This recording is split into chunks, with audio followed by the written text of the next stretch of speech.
And I have my guest in the studio. I have Andrew Ejapamesa. He is the Member of Parliament for 2nd, and thanks for joining me, sir.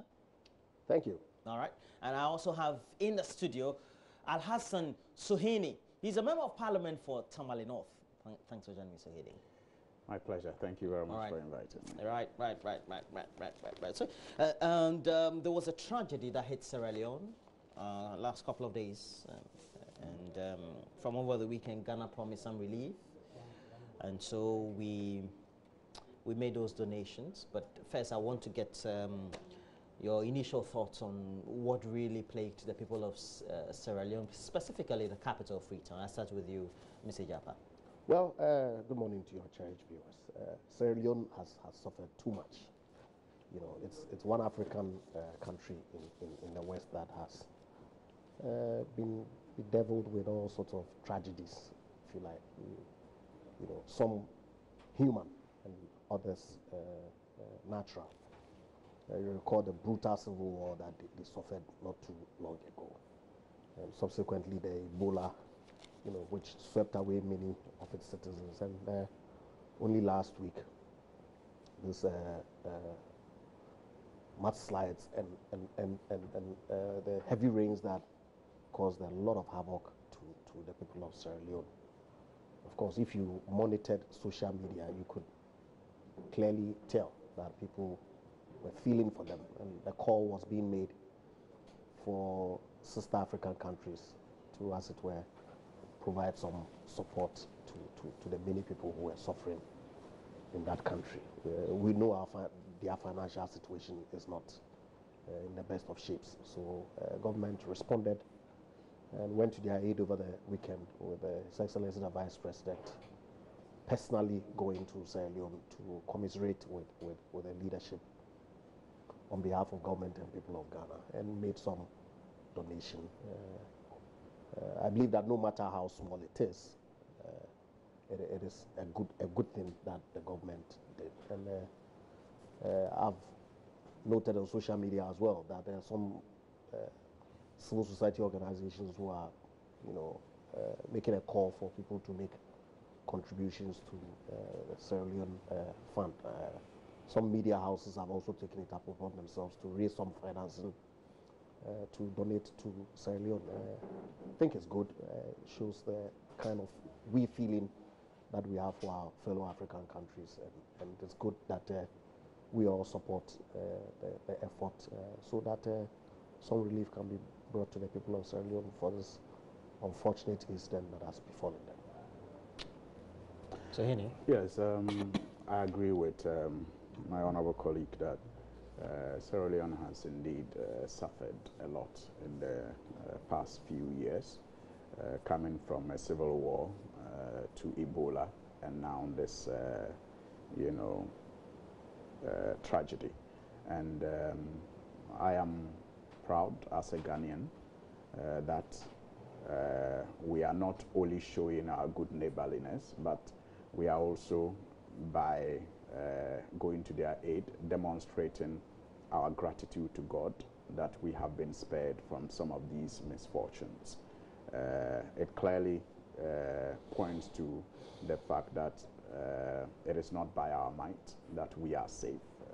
Ebola came around and went without getting to this country, even though those days we followed it as if we eagerly awaited its arrival in Ghana. Thankfully, we're spared.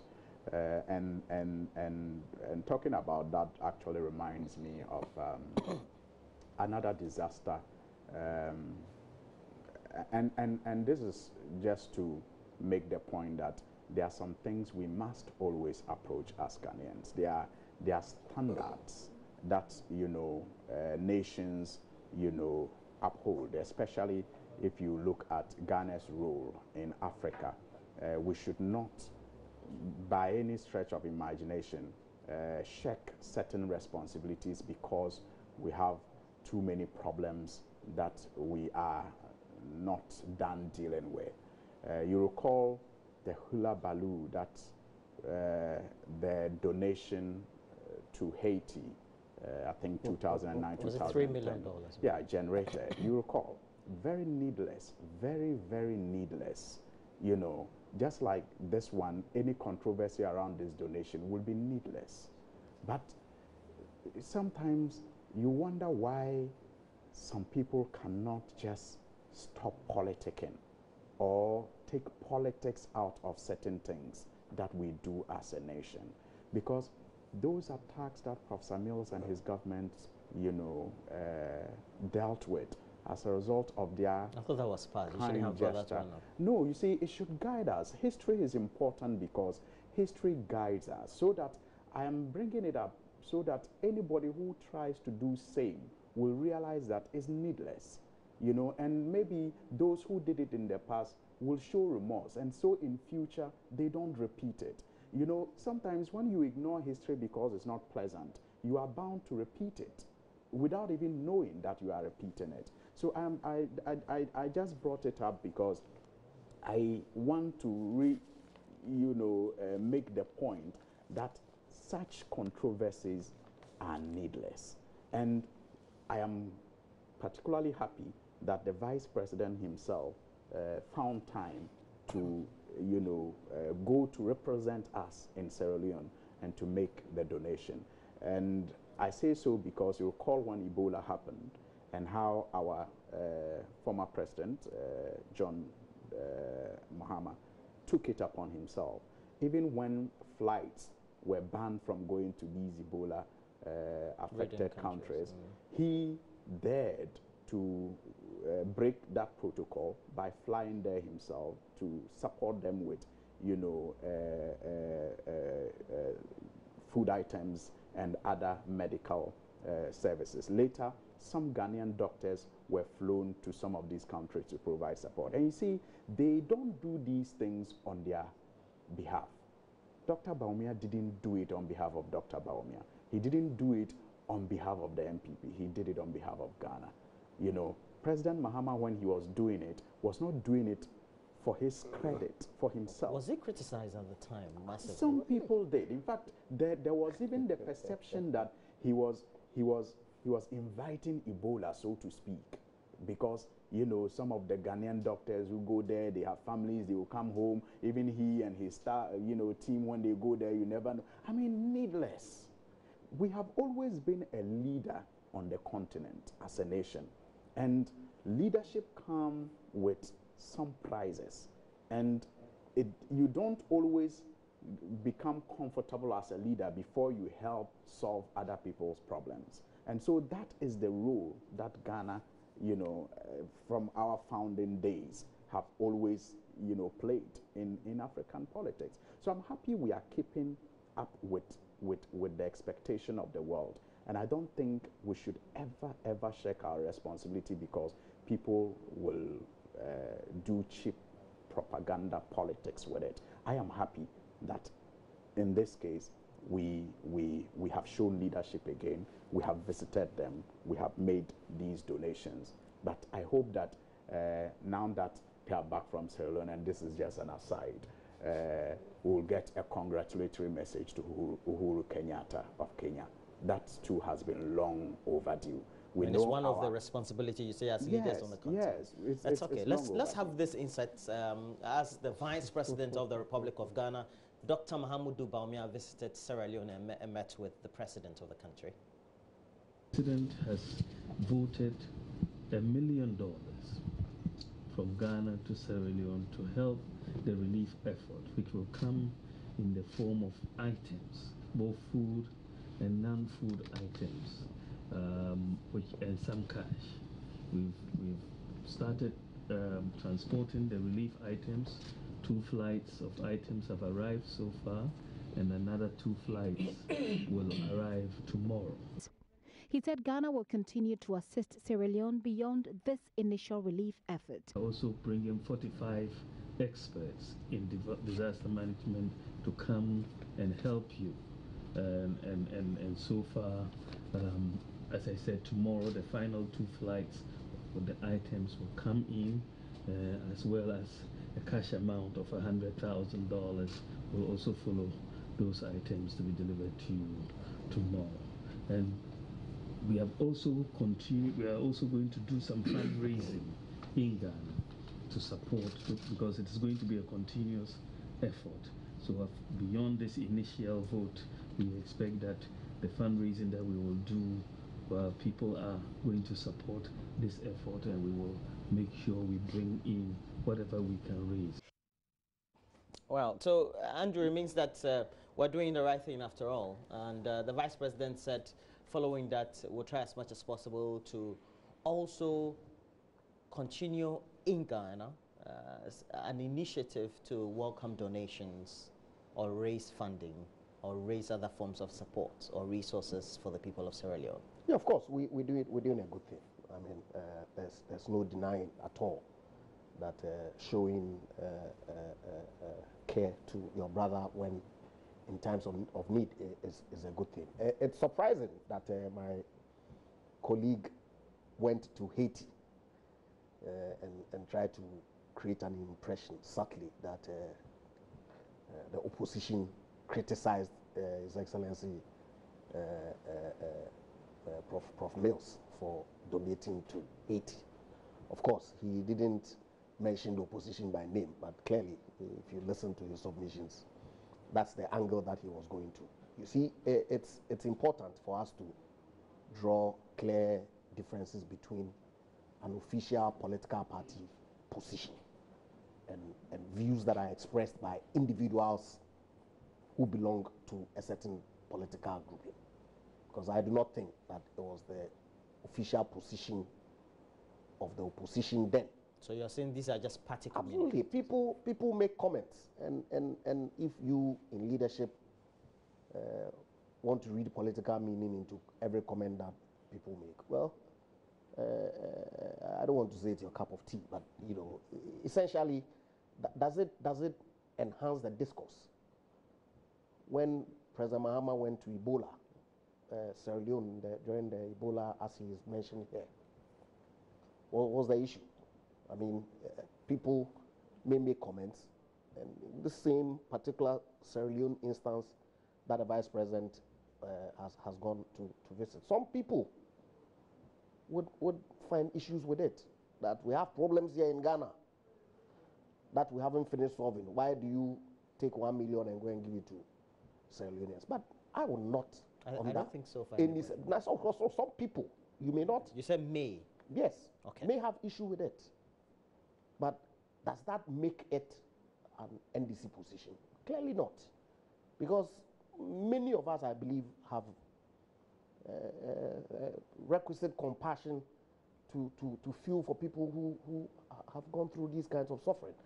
So yes, to the extent that you say we shouldn't politicize some of these things, and which I agree. In your own submissions, you try to make political inferences and draw conclusions that really... He's only taking us back to history. That's all he did. With a view to achieve what objective? To revert our mind to doing what is needful. He concludes, as citizens of the Republic. He concludes with a call on government to congratulate Uhuru Kenyatta. Clearly, I know him. You know, when he wants to play mischief, he has a way of going about it. And of course, I mean, to the extent that the elections in Kenya have been declared, I think it's proper that the government of Ghana issues the requisite congratulations. Of course, it is entirely possible that it's been done. I'm not in a position to confirm, but it's not everything that is you know, put out in the public domain, and so you know, and there's no requirement in terms of time to do some of these things. And I believe that as a member of the Committee of African Nations, necessarily the requisite congratulations will go out to the winner of the Kenyan election. We do not have any interest in the outcome of the Kenyan election. And I recall government issued a statement in that regard when Mr. Peter McMenu was prevented from entering Kenya as part of an elections monitoring team. It was their right as a country to admit or refuse persons' entry. Mr. McMenu was going there in his capacity as a member of some organization that the party belongs to, and he was going there to monitor the elections and not to play any active role in deciding the outcome of the election. Elections are decided by the citizens of the country, and I do not think, like my brother here would want the world to believe, that it's because of the McMinu incident that is why congratulatory messages have not gone. I didn't say Is that what he said? Suhini, I know you. When you start making your comments, I know where you are heading towards. I can read your mind because, you know, I've engaged with you on several platforms, and I know the kind of conclusions that you draw from premises that you set.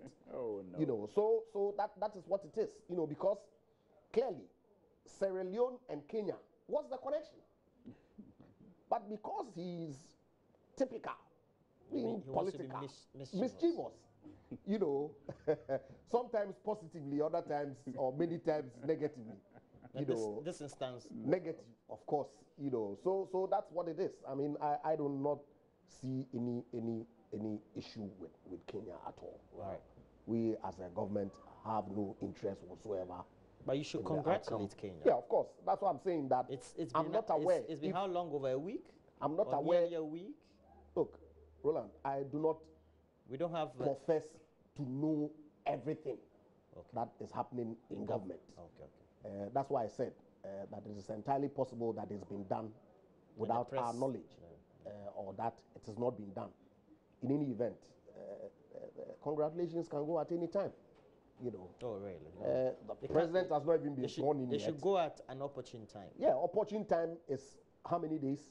Who defines opportune time? Is it 1 hour, 2 hours, 1 day, 1 week, 1 month? In diplomacy, for the nations on the continent to give some credence to an activity, the flurry of congratulatory messages in times of elections also tend to give some credence, and also tend to assuage people's perhaps pent-up feelings in such a process. And we know Kenya's elections, and particularly this one, has been a peculiar one. Yes, it has been a peculiar one. Of course, I am aware that the opposing parties are contesting the outcome of the elections in court.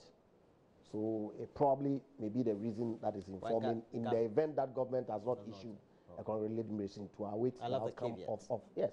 You know, because like I said, I'm not aware whether some congratulatory message has gone out there or not. But you see, you can deduce whether Ghana is, you know, as it were, refusing to congratulate when you can establish that in fact every other country on this continent except Ghana has issued congratulatory messages to also Kenya. Depends on the relationship. Absolutely. For example, you don't expect Egypt to give Kenya swift congratulatory messages because somewhere located in Northern Africa. Yeah, it's true. You know, like I said, I'm aware that government issued a statement in the run-up to the elections in Kenya.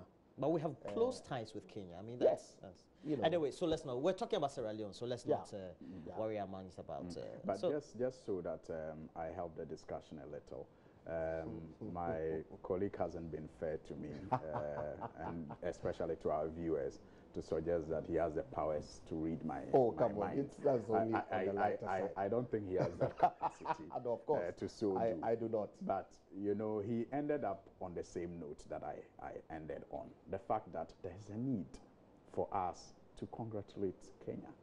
Unless, of course, we have any issues with their elections. It is only a standard requirement. And we know that even the NPP, before it came into government, used to do that swiftly, you know, after every election. So it is only curious that it hasn't happened. And he asked about the connection between Sierra Leone and Kenya. The connection is that we're talking about international diplomacy and where Ghana stands in the Committee of Nations. And we just finished talking about our role in helping countries that are distressed, and but Kenya is not distressed, and how that puts us in a very good.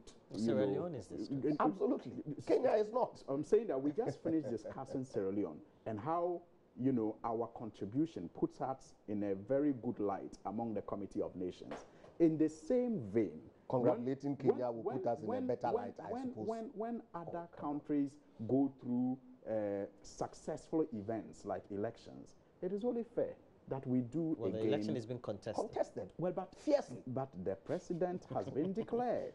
A president has been declared by the Independent Electoral Commission. But he hasn't been sworn in. The fact that Ghana went through the same process did not stop other nations from congratulating Ghana. Remember, in the past, Kenya didn't choose the option of going to court. They actually used cudgels, and a lot of people lost their lives. So if this time around they are choosing the process of, you know, legal redress, but that the election should that even brought be Uhuru the reason in itself, the first one, went to court. Yes, went to court. That should even be the reason why we should be congratulating them. That yes, they are also now emulating the examples that, you know. But it's not the first time they will be going to court, though. Yes, it's not. But again, what I'm saying is that Ghana has that standard. Yes. And so we should be congratulating a nation that has chosen to go this way. Have you met Uhuru Kenyatta before? You seem to so much in love with the man. No, unfortunately I haven't, even though I would love to. Let's move on to the next subject. It's about the government putting together a statement and now speaking to it on various fora, a stop to what they call the towing levy. It says government discontinues mandatory towing levy, and the government of Ghana has decided not to implement the mandatory towing levy, which was rescheduled or scheduled to have commenced initially on the 1st of July 2017. And the statement signed by the Minister, Kuku Foresiama, continues. This follows extensive consultations between the Minister for Transport on one hand and stakeholders in the transportation sector.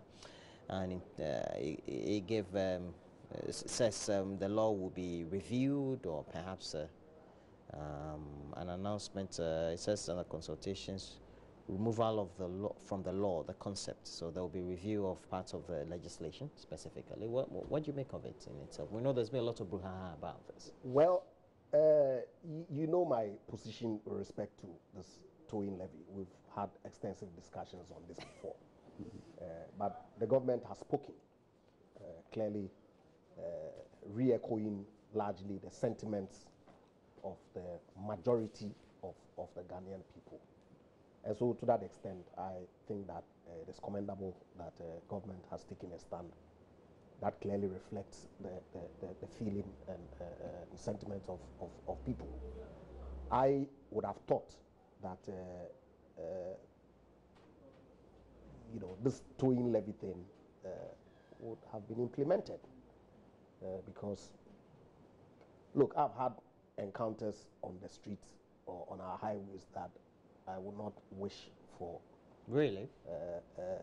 An accident to occur before I support an initiative like this, because for me, it's the preventive aspect that is of interest to me, as opposed to the amount that was being charged. Because if you have family losing their lives in situations where abandoned vehicles are left on the road, we would not be going questioning the negligence of those who left the vehicles there. You would have lost your family member anyway, you know. But, well, like I said, government has taken a decision that because majority of the people are opposed to the towing levy, it's going to suspend it and review the LI 2180 that makes it mandatory,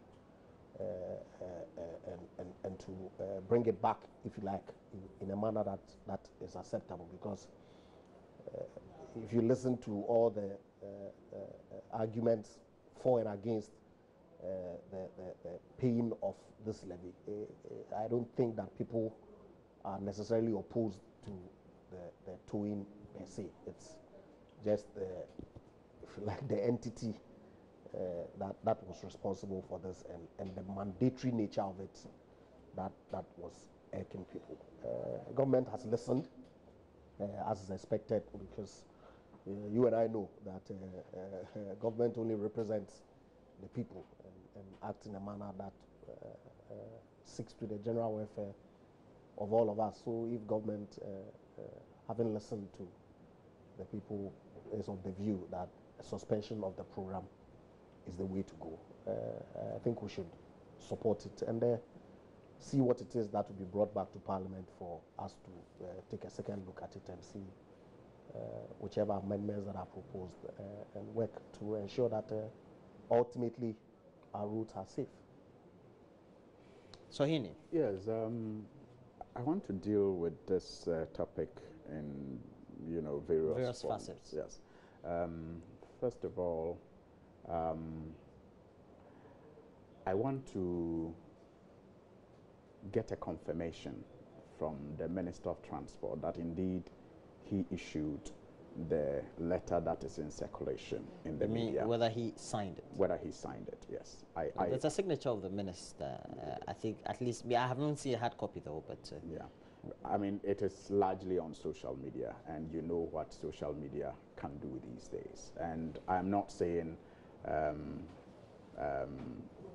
I doubt what has been issued, but I'll need some more confirmation just to make me, to reassure me that indeed this is not one of those hawks that we have seen in the past. Well, we've had ministers of state comment on it. Yeah, the Deputy Minister of Information. I know that, yeah, we've even had, we're not even having the substantive Minister of Information even speaking to it this morning on a number of stations, I think even Joy FM, etc. You see, there have been releases in the past that people have spoken to that have turned out not to be true. There have been releases in the past that have made it to the front page of Daily Graphic that have turned out not to be true.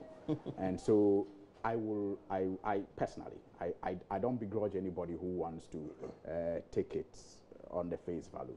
But personally, I will wish that the minister himself, the Minister of Transport, speaks to the media to indicate that indeed he signed this letter. And if it's the one who did it? Well, now if he's the one who did it, then I will want maybe in that interaction to find out why this letter has no reference and why and who it was meant for. Was it for the media? Was it for the company involved? Was it for Parliament? Because you see, if it is about government's information to the media, I would have expected it to come from the Ministry of Information, or like we have seen in the past, the Communication Bureau of the Presidency. But this was from the Transport Minister. Was it to the stakeholders? Was it to the media? Was it to, is that why it doesn't have a reference number? What went into the consideration? I would like to get answers to that. And there are a few mistakes in the letter, like the spelling of discontinue. I would like to know, I mean, was it out of rush and all of that? So I'm just saying that I want to err on the side of caution. Yes, I am exactly. I want to proceed with this discussion on the side of caution because of what social media has done in the past with hoax and fake releases, fake news and all that, you know, is very popular. So I want some confirmation. That's the first leg of the way I wish to approach this matter. Now, secondly, you have the release suggesting that the law is put on hold. And for me, I had issues with the law in itself. That provision in the LI. Some aspects of it, I had some reservations with it. But I also have had issue with the way this whole matter has been discussed. Now, for me, is there a problem with broken down vehicles on our road? Yes, there is. Do we need to resolve that problem? I'm sure we do. So in the absence of this law, what are our alternatives? What will work better if we say this won't?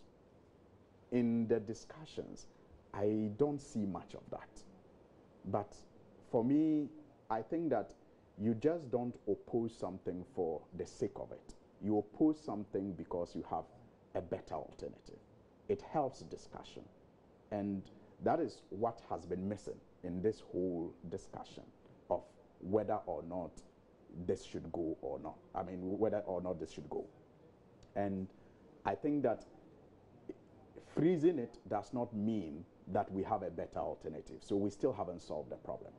because the problem of broken down vehicles on our streets that lead to accidents still exists. It's still with us. It has to be dealt with.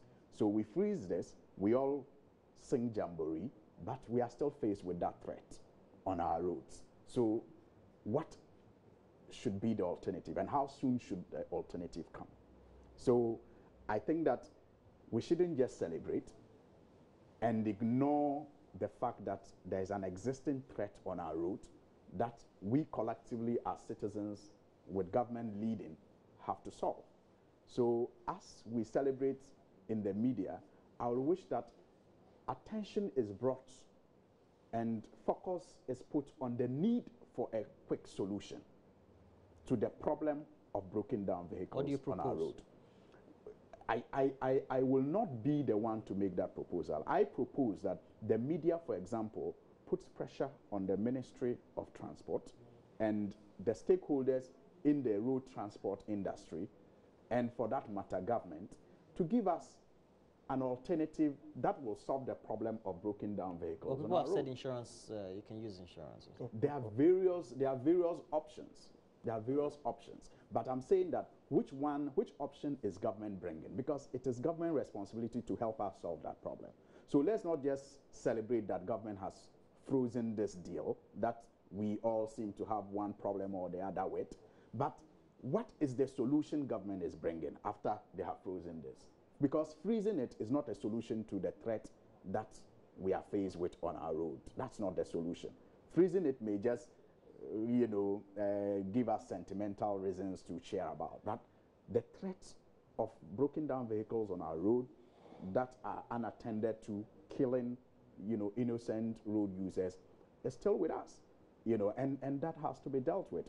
And then maybe finally, I want us to also look at the case of what government itself is doing for us as citizens to collectively support whatever they will bring in the absence of this. Because you see, when you don't have a buy-in of a policy, you can even go ahead with the implementation, but you are not going to get the full benefits of the law.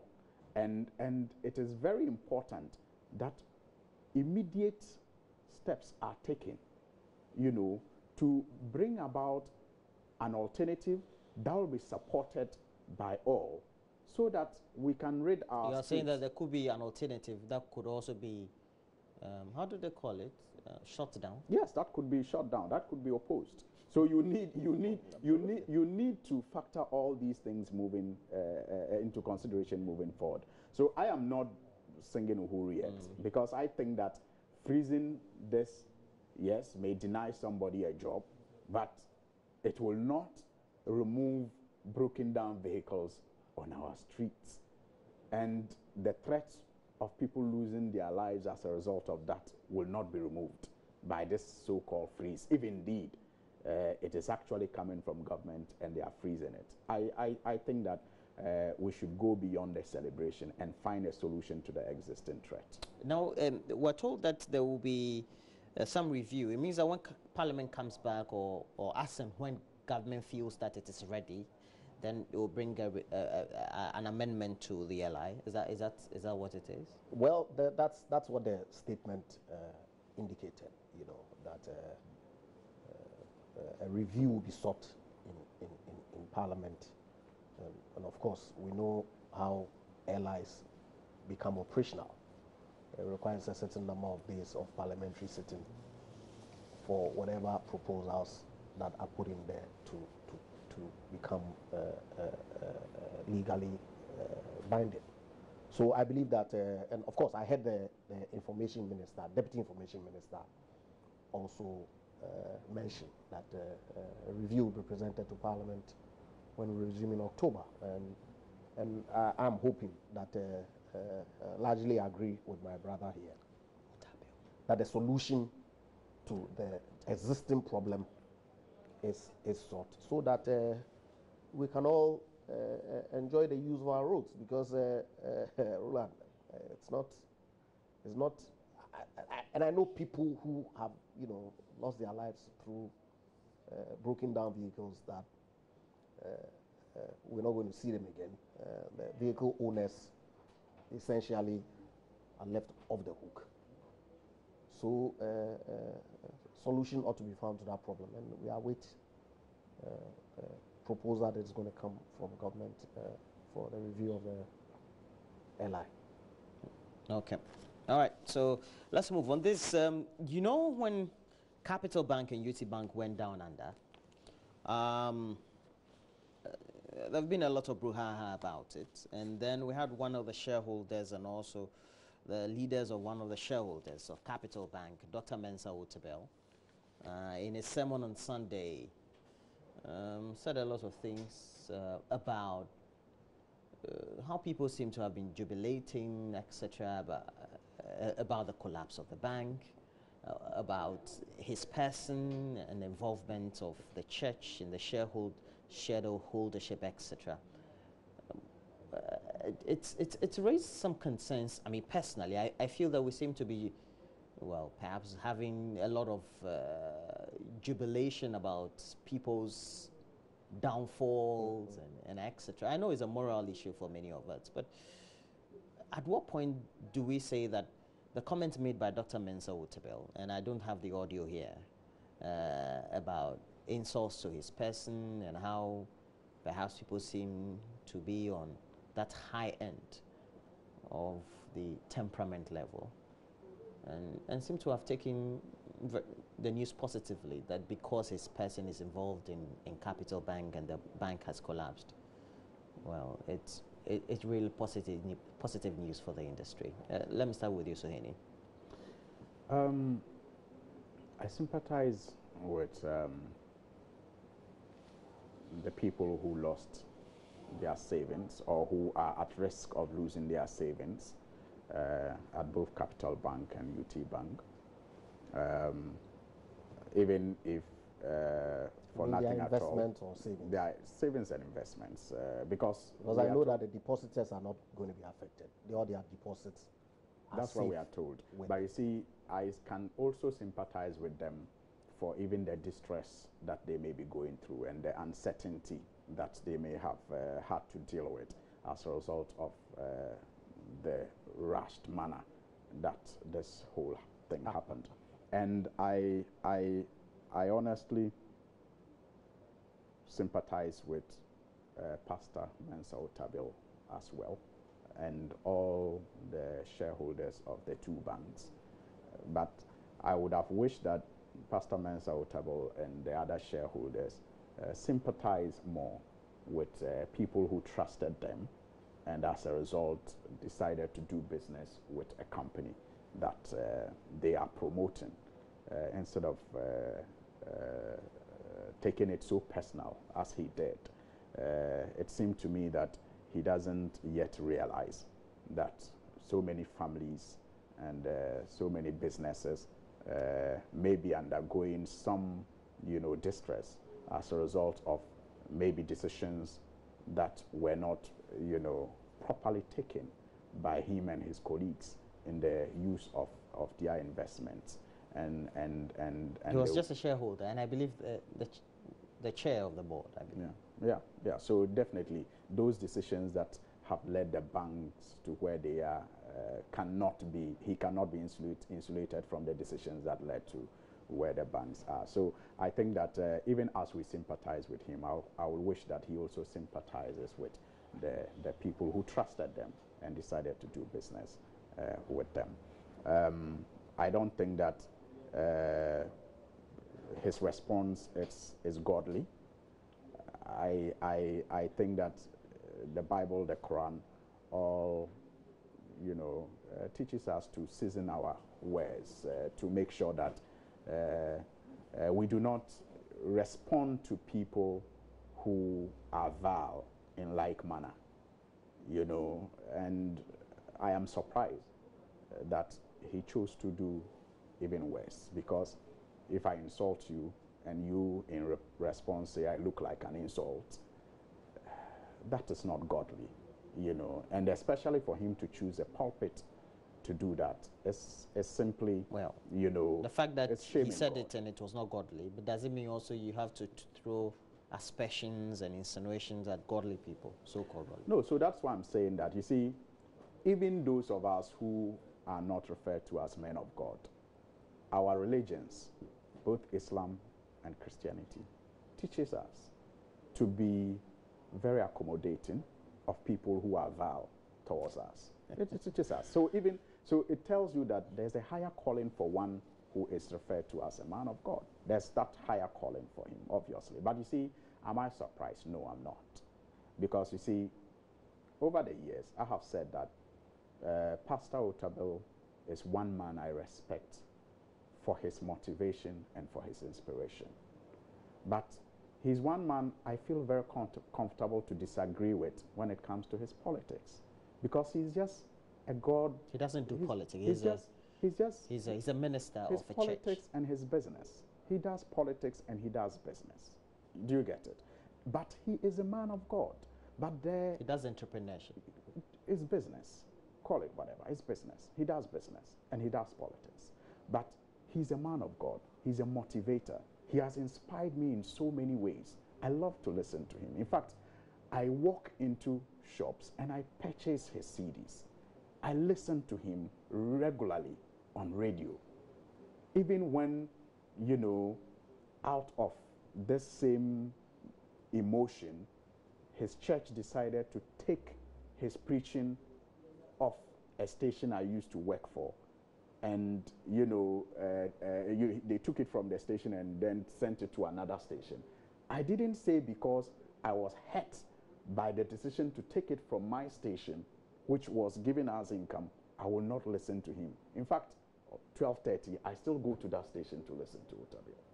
That's how much I respect and revere him. But I am not fooled by the fact that he does politics and he does business. And some of his political decisions I may disagree with, and I often do. And some of his business decisions can go wrong like it has gone wrong.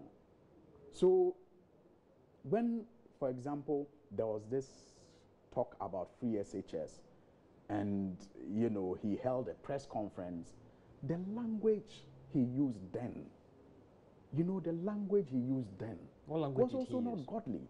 I mean, he described people who were, you know, playing that thing with words I don't even want to repeat. But he repeated them. Yeah, it was a public event. No, but it was ungodly. You know, calling people evil, and that is even the light part of it. That's a man of God calling people evil, and the evil part is just the most deodorized word at that press conference. You know, so and I thought to myself, no, this is a man, pastor. This is a man, Mensa Otabil speaking. This is not the pastor speaking. And so and that's again, your judgment. And that's my judgment. And okay. Again, yesterday, according to the reports that I'm getting, his reference to people as, you know, being those people who look like insulting him was again Mr. Mensa Otabil speaking and not the pastor speaking. Because, like I said, it is not godly. So I think that perhaps, and this is not criticizing him. This is just saying what it is. Do you get it? And you see, he is one person who has said repeatedly that this nation needs leadership, especially when a certain party is in power. He constantly talks about leadership mess. In fact, you remember yesterday he said the economy will improve. You remember? It was a prophecy. Exactly. And you see, but you remember some time ago, and the economy is improving. Another bishop prophesied that the CD will bounce back. And in his preaching, he had an issue with it and said some things are not about prayers, and that is a wisdom problem. Do you get it? So maybe the wisdom people have a right. And I listen to him. So that's what I'm saying. Maybe the wisdom people have. Maybe, but you see, but the point I'm making is that he has the politics in him, which we shouldn't deny. He doesn't do party politics. He doesn't do politics. You can be. Do you recall what he said about people not putting their vote on autopilot 2 weeks or 3 weeks to the election? What do you think that was? But you see, if you responded to him, you'll be seen attacking a man of God. And that is where I think that his congregation must understand. Look, he may have the Spirit of God, and when it comes upon him, he will deliver. You never know. Yesterday it could be. He will deliver He was. like an angel. There's no way that and so you should be able to receive it at that point. But when he begins to have the spirit of politics all over him too, you should be able to see it and take a decision. And for me, that is my relationship with Pastor Mensa Otabil, even though I don't know him personally. But trust me, when he is speaking as a motivator, as an inspirational leader, I take a lot of motivation and inspiration. When he's speaking as a politician, when he's speaking as a politician or a businessman too, I simply. How do you decide whether this is a politician or a businessman speaking? I mean, it's obvious. If you follow some of these things, you can easily see it. So, but you know, maybe just by way of wrapping up, I again want to appeal to Pastor Mensa Otabil and others to understand that people are affected by their decisions.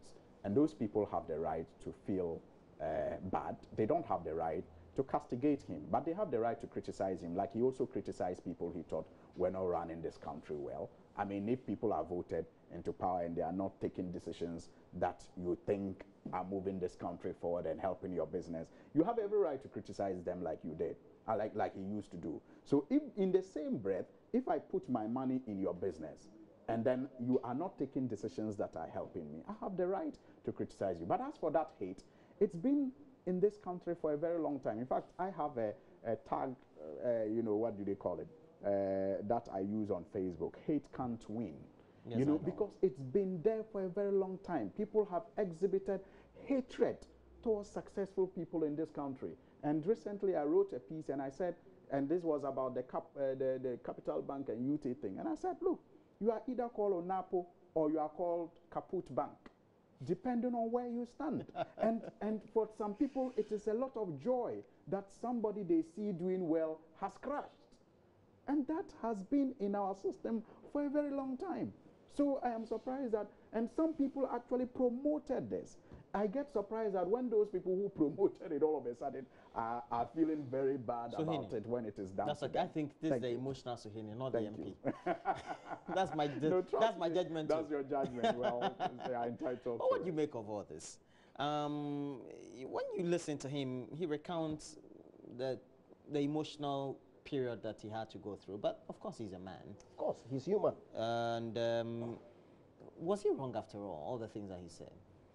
Well, largely, no. Of course, I mean... Partly, yes. Largely, no. Yeah, I mean, people have issue with the, if you like, reference to some of the people who are, if you like, taking a swipe at him by enjoying or, you know, celebrating the collapse of the bank, and his reference to some people looking like insults themselves. People have issue with it, and you don't have an issue with it. You think you think it's good language or not? No, it's not. That's why I said in context, you know. But then again, you see, we Ghanaians, or majority of us, or most of us, if you like, always take delight in seeing other people come down. You know, and I don't think it's a good trait for us as a country. Pull him down syndrome permeates our fabric, and I don't think it's good enough. We should celebrate people who are successful. We should encourage success. It's unfortunate what befell these two banks. Of course, largely management decisions that led to their collapse. Because if you look at the Bank of Ghana statement and the subsequent explanations and commentary that have been made, on the reasons that led to the collapse of these banks. Clearly, some of the decisions that the board and management took led to the collapse of the banks. But you should also bear in mind that banking is a risky business. You take risk by lending to businesses with a view to making a return.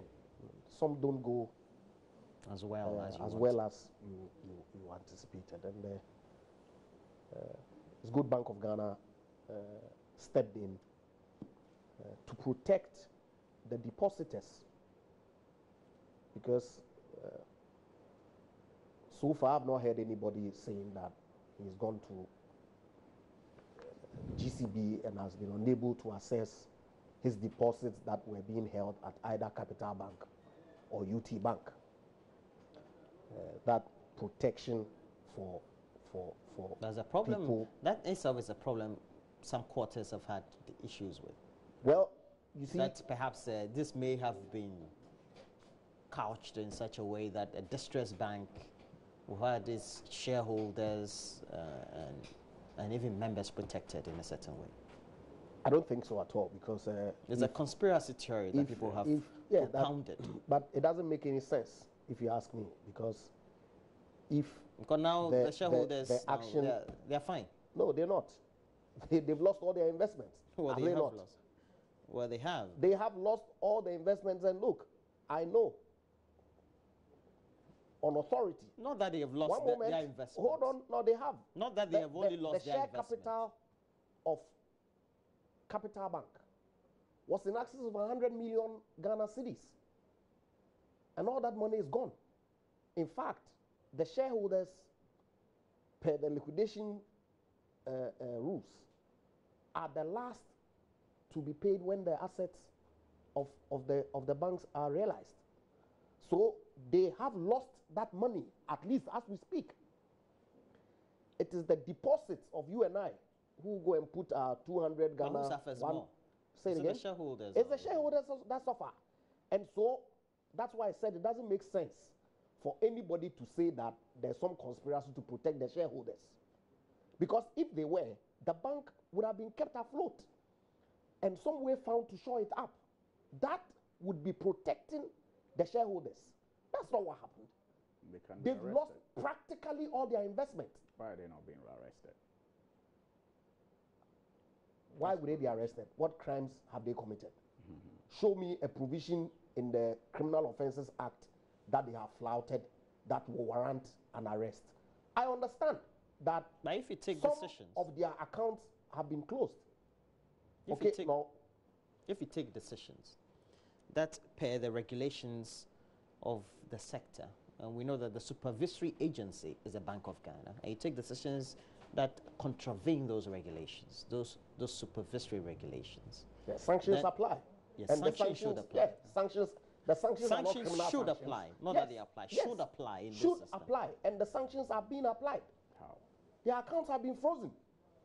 Didn't you hear him say it in the sermon that his accounts have been frozen?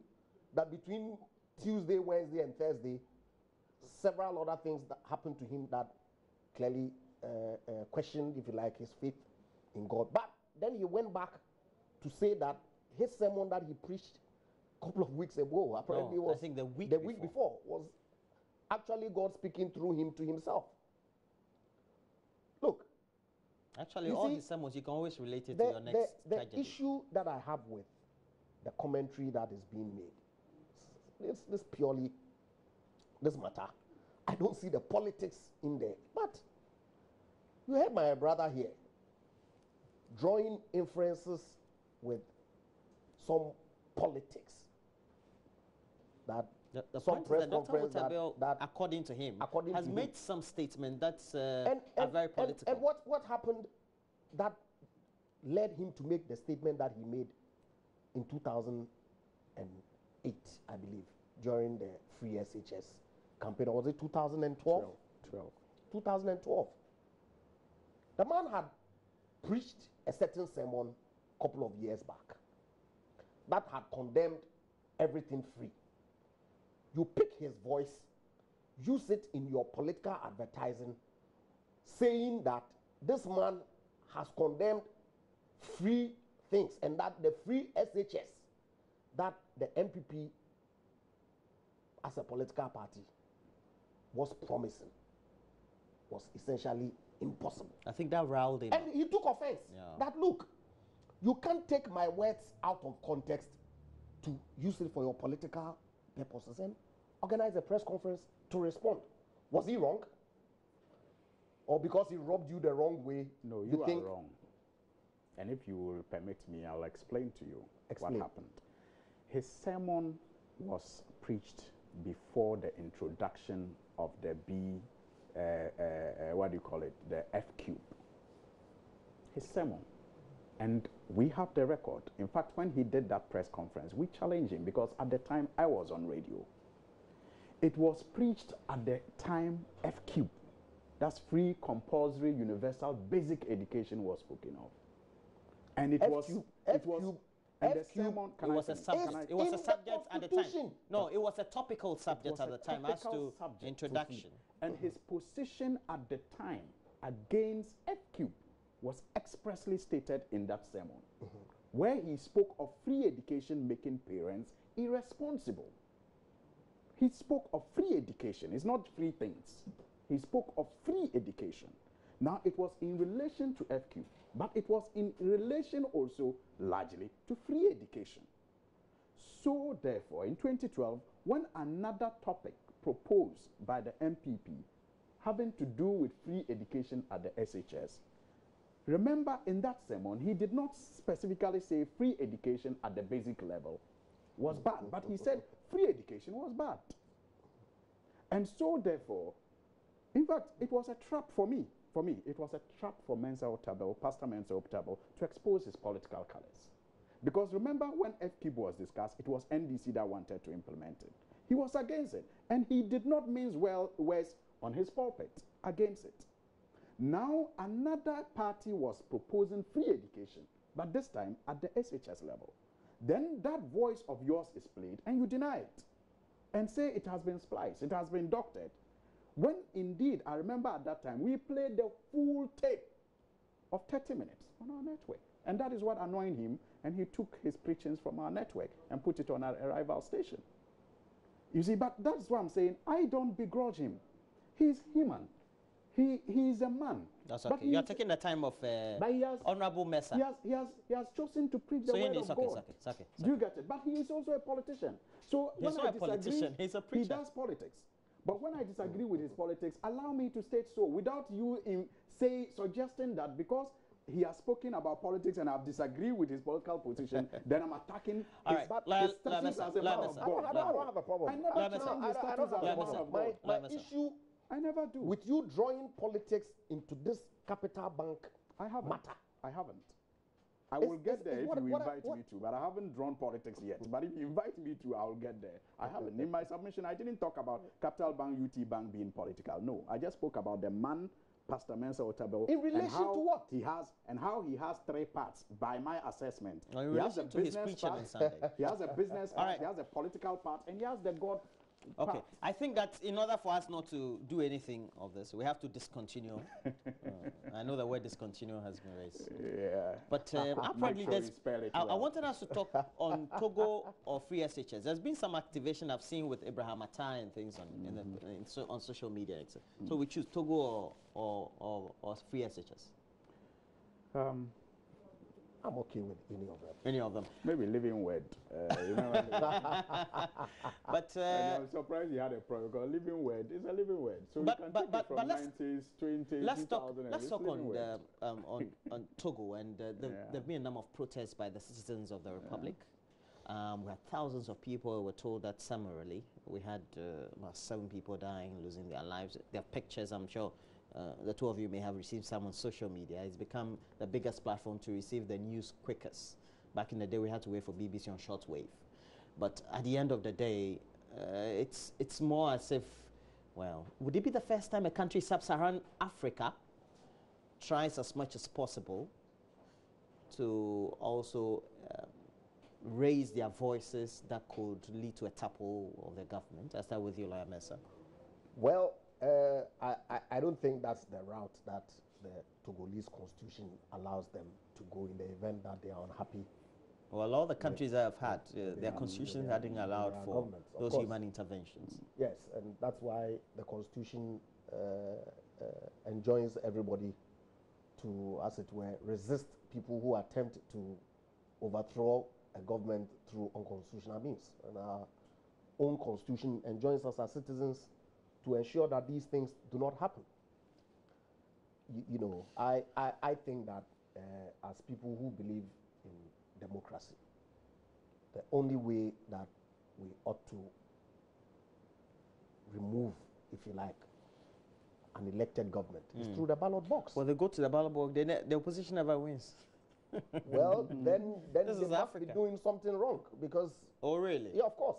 I mean, we live I in know a you're a member country- of Parliament of the Republic of Ghana, so we you will live not in a want to country comment. where sitting governments have lost an election. In Ghana? In Ghana. Yeah. Yes, so, and the opposition was doing something right. That's why they won the election legitimately at the polling stations. And so if the Togolese opposition is doing things right, and they are actually echoing the voice of the people on the ground, I don't see why they cannot win an election through the constitutionally sanctioned process rather than resort to violence that would take away people's lives, if you ask me, needlessly. You know, we should be able to allow institutions to work. We should be able to, as it were, work within the rules that we have all agreed to use to govern us. I mean, demonstrations, yes, but civil unrest with a view to topple a sitting government, I don't think is the way to go at all. And I'll call on my Togolese friends to, as it were, take things easy and employ legal means as and when necessary, particularly through the ballot box, to get the president out if they do not want him to lead the country anymore. Okay, my time is up though. I have to give it to only 2 minutes to wrap up. All right, I think that's okay. I like the way my honorable colleague has spoken. I think that that's the way we should all go. Democracy has come to stay in Africa, and as citizens, we must all contribute whatever we can to ensure that at every point in time, we uphold the values of democracy. Nothing, I think the alternative hasn't been proven to be better.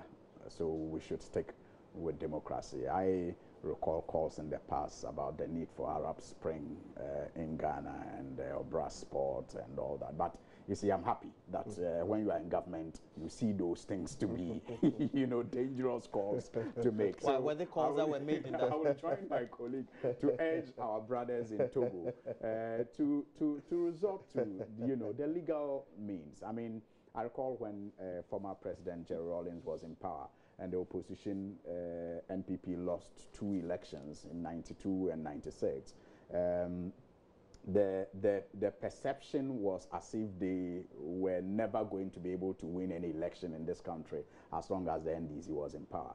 But time has proven that to be untrue, because they have won, they have lost, and they have won again. So it only shows that as an opposition party, if you do things right and organize yourself better, you can also win an election. But maybe I just want to end on the note of caution to all of us as Africans. I don't think that the mentality that many of us have about democracy is right.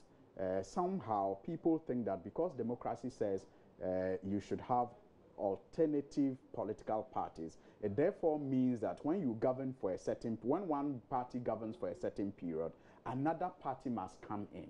And when that is not happening, then we don't see it to be democracy, even if we You are saying that should not always be the case. That should not be the case. That should not always Yes, that shouldn't be the case. It should not always be the case. I mean, you can have a party in power that is performing so well that the people citizens will always want to vote for that party. It does not mean that the fact that that party doesn't Could it be lose, that the MPP will be in power for a long doesn't time? lose at the polls does not mean that the it is not prophecy democracy. he's making So here. I think that All right. I think Thank that you some very of our much. problems in other countries, We've had you know, as in a the result of studio that mindset Al that Hassan Suhini, Member of Parliament for Tamale North, and also Andrew Ejapamesa, Member of Parliament for Second Day.